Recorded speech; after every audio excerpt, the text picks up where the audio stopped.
Selon l'IFOP et Tétumag, les LGBT seraient majoritairement attirés pour voter pour Jordan Bardella à 27%, Jean-Luc Mélenchon 25%, Glucksmann à 10% et ensuite ça dégringole. D'ailleurs, on peut retrouver que Villepin est seulement à 3%, Zemmour 4%, et donc Zemmour a plus de votes que Villepin et Ruffin quasiment réunis. Ça, on peut le noter également. Personne n'en parle, mais quand même. Donc, c'est les intentions de vote LGBT au premier tour. Je ne savais pas qu'on pouvait. On ne sait pas faire de sondage sur les origines. Par contre, on sait en faire sur les orientations sexuelles, hein. C'est quelque chose qui vraiment me passionne, hein. Ça, c'est fou. Ne se prononce pas 23%. Jordan Bardella, 28%, c'est en résultat brut, bien sûr, et Jean-Luc Mélenchon, 21%. Bon, je ne sais pas ce qui se passe dans les résultats redressés, mais dans tous les cas, ça perd un peu parce que, du coup, Jordan Bardella est à 27% et Jean-Luc Mélenchon est à 25%. Donc, il gagne 4% entre les résultats redressés et les résultats bruts. Et ceux ne prononcent pas, par contre, restent quand même assez hauts, puisqu'ils sont donc troisième.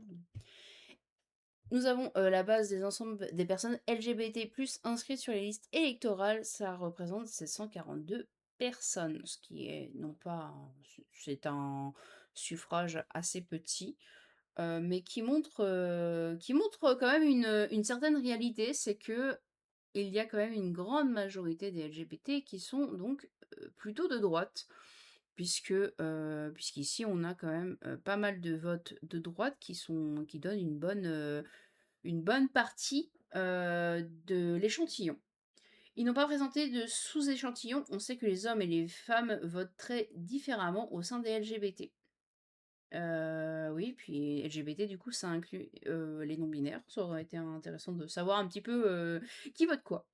Conclusion, les LGBT sont généralement des gens comme les autres. 53% des LGBT votent pour Bardella, Attal, Philippe, Zemmour, Retailleau, Ruffin, qui les insultent bien sûr. Non, personne n'insulte personne, hein, c'est fou, hein. Sachant qu'en plus, le RN a quand même beaucoup, beaucoup de gens du haut dignitaire qui font partie de la même communauté, hein. Je veux dire, et c'est quand même pas nouveau qu'on sait que le RN a quand même beaucoup de gens, LGBT au sein des hauts dignitaires. À prendre en compte qu'une bonne part de l'électorat LGBT à gauche, c'est des femmes bi/lesbiennes qui le sont devenues par mode ou désir d'étiquette de versus de 2020 à 2025. C'est donc assez faussé. Je suis pas très d'accord en fait, parce que je trouve qu'il y a beaucoup moins de LGBT, bi, lesbiennes que, par exemple, ce qu'on peut, avoir en échantillon par exemple sur Twitter de, non-binaires, trans, et puis, oui, non-binaires, trans, déjà, ça fait déjà, je pense, sur Twitter, c'est quand même ceux qui ont le plus, ont plus de barlottes, à gauche. En tout cas, qui ont le drapeau. Après, est-ce qu'ils le sont réellement ou pas, ça c'est autre chose. Enfin, l'être réellement dans le sens où est-ce qu'ils soutiennent la cause ou est-ce qu'ils l'ont parce qu'ils le sont?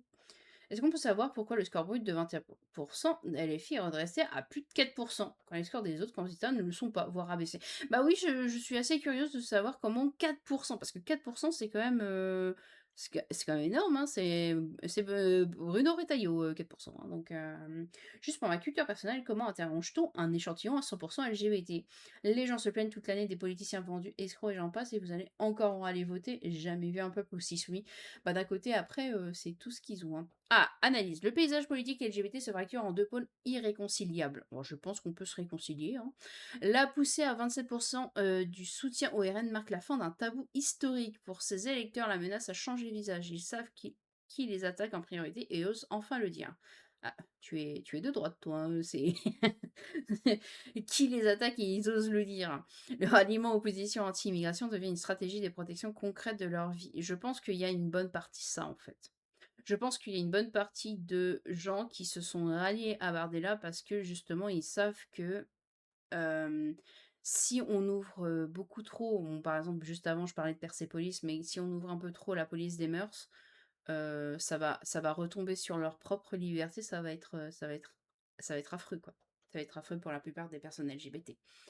On y voit une extrême gauche prête à tout pour l'électoralisme, on risque de laisser des courants LGBTQIA, plus radicaux ou islamistes ne faire qu'une bouchée ça me foudroie à chaque fois, hein, LGBTQIA, islamiste, ça me foudroie de comme expression.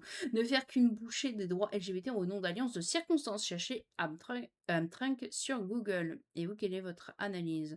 Je serais dégoûté d'apprendre en suivant Focus LGB qu'il n'y a absolument aucune fracture. Le milieu lesbienne, gay, bi, LGB suit en majorité le RN et rejette les idées polarisantes du LFI. Si on ajoute le TQIA+, là où on trouve un semblant d'équilibre, alors que pourtant ultra minoritaire. Bah c'est ça, j'ai l'impression qu'il y a une partie, moi la plupart des gays que je connais, la plupart des lesbiennes sont de droite. Je connais très peu de gays, enfin je veux dire LGB de gauche, j'en connais très peu. Par contre, les gens qui vont se revendiquer queer, dans le sens où ils vont dire queer, ou les gens qui sont intersexes, ou les gens qui sont trans ou qui sont non-binaires, là par contre, oui, ça sera majoritairement des gens qui vont voter LFI. Ça va être des gens avec qui j'aurai plus de mal à discuter également politique parce qu'il y aura une fracture de débat. Vous savez, enfin si vous faites des débats, vous avez dû le voir, mais il y a des gens qui ne sont pas prêts à entendre vos idées. Mais c'est pas une question que vos idées sont bonnes ou mauvaises, hein, c'est pas la question, mais ils sont pas prêts à entendre une autre idée que la leur. Donc c'est pas possible de parler, quoi. Mais j'ai trouvé que le sondage était très intéressant, même si un échantillon comme ça ne ça montre quelque chose, mais ça ne veut pas, exactement dire quelque chose. Les, P qui votent Bardella, c'est juste parce qu'ils les excitent, je vois pas une autre solution.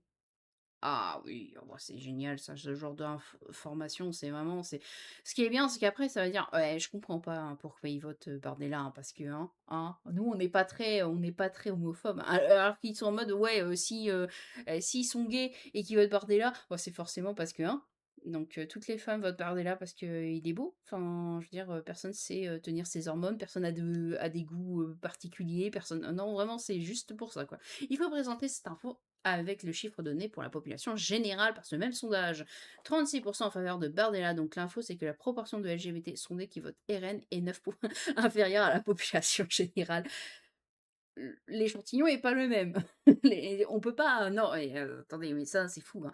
Euh, N'importe qui a fait un petit peu d'études, mais non, mais comment on peut être rédac?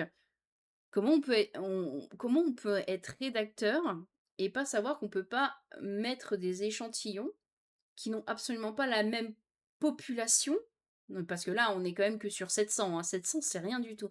Avec un échantillon d'une très grande échelle, et comment on essaye de les mettre dedans, là? On peut pas, en fait. On peut pas, parce que déjà, ça ne dit pas que ta population sondée en faveur ou en défaveur de Bardella n'était pas déjà dans celle de la sous-échantillon. Ça coïncide pas, en fait, parce que tu sais, l'un pouvait voter à l'un et l'un voterait à l'autre. Il faudrait avoir un échantillon, somme toute similaire à peu près de 1000 personnes, dire entre 500 et 1500 personnes, d'hétéros. Enfin d'hétéros. En fait, il faudrait d'hétéros, cisgenres, machin. En fait, il faudrait vraiment une qualification à l'extrême opposé de LGBTQA. Et ensuite, comparer les deux en disant oui, effectivement, du coup, les personnes hétéros, cisgenres, machin, sont donc plus en faveur de Bardella ou sont en défaveur de Bardella. Sinon, ça ne peut pas, parce qu'en fait, les LGBT sondés peuvent avoir été sondés dans la population générale, qui ont été sondés du même sondage, qui a une population totalement différente, puisqu'il était largement supérieur. Ça n'a pas de sens, en fait, c'est pas possible. On sait tous très bien c'est qui, et ils nous font honte comme d'habitude. Quoi? Bah non. Centris is dead among French gays. Ok. 27% Jordan Bardella. Les gays ne valent pas mieux que les mamies papy blanches bourgeoises. Ok. Les LGBT me font peur. Ah là là, comment on fait quand on se reconnaît ni dans l'option 1 ni dans l'option 2? Bah, tu votes autre chose, hein, tu sais, ça manque pas, hein. T'as Villepin, t'as Attal, t'as Édouard Philippe, t'as Ruffin, t'as Glucksmann. Nathalie MV, t'inquiète pas, j'ai répondu tout. OK. Le gap serait encore plus marqué avec une ventilation homosexuelle homme bien plus à droite et homosexuelle femme bien plus à gauche. Ah, source Evian ici, hein. Source Evian. Bardella, The New Gay Icon. Quelle plaie. méga sûrs vont répondre à l'appel de l'homonationalisme. Et si on décompose, on se rend compte que ce sont majoritairement les gays qui votent à droite, extrême droite, et puis bon, un échantillon de 742 à l'aide, quoi. Mais oui, l'échantillon est vraiment est dérisoire. Des fois, l'IFOP, faudrait qu'il se calme, commence à se voir qu'il se fout de notre gueule. En bleu, les sondages en rouge, les sondages de LFI à la présidentielle. En bleu, les sondages en rouge. Attends, en bleu, les sondages en rouge, les résultats du RN à la présidentielle. Ouais, en fait, Heu, oui, en fait, ils arrivent juste pas à trouver une justesse entre ce qu'il y a en sondage et entre, ce qu'il y a au résultat, enfin, je veux dire, ça veut pas forcément dire que l'un est au détriment de l'autre.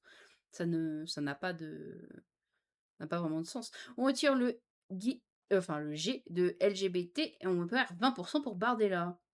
52 de dindes qui votent Noël. L'universalisme, c'est considérer que chaque personne ne saurait se résumer à une seule caractéristique, mais qu'au contraire, elle participe de l'humanité par la pluralité. Oh, et, hein, je suis homosexuel, mais pas que cela. Je suis issu de la condition ouvrière, je suis gauche. Bah, en fait, c'est ça. C'est que ça répond à ce que disait le gars avec l'échantillon de population générale. En fait, il est chaque portion de choses, en fait. Les personnes LGBT ne sont pas que LGBT, elles sont chaque portion. C'est comme, après, soit on fait une population générale, soit on fait des portions de gens, en fait. Vote homosexuel très à droite, une nouveauté selon les sondages. PDR, mais les gays de droite, rendez-vous, carte électorale. Bah, pourquoi? Pourquoi? C'est parce qu'on vote pas, et quoi? C'est pourquoi? Ils ont un kink RP de déportation ou quoi? Ah ouais, génial, ça c'est je veux dire, mais ça dérange personne. Il y a personne qui dit: «Bon, quand même, hein, c'est pas terrible de dire ça». Non, il y a 6 personnes qui sont en mode: «Oui, d'accord». Donc Mélenchon est surreprésenté par rapport à sa moyenne nationale chez LGBT et Bardella sous-représenté. Let's go! J'imagine que c'est toujours les mêmes en plus. Les white gays qui écoutent de la pop, 2 points. Tous les LGBT qui votent RN, vous croyez qu'ils vont s'attaquer à qui après les musulmans et les étrangers? Ah! Bon, c'était un peu rigolo. Moi, le sondage, je pense qu'il faut pas enfin, il faut prendre les chiffres comme ils sont, mais il faut ne pas oublier que c'est une proportion, enfin, c'est presque juste une simulation d'opinion parce que la population du sondage est vraiment beaucoup trop restreinte, beaucoup trop spécifique et pour pouvoir avoir un vrai étendu et je ne vois même pas pourquoi on aurait ce sondage, à vrai dire, parce que du coup, il faudrait, le sondage inverse et là, par contre, ça serait un torrent pas possible de drama, quoi. Mais voilà, je vous fais des gros bisous et puis à la prochaine vidéo.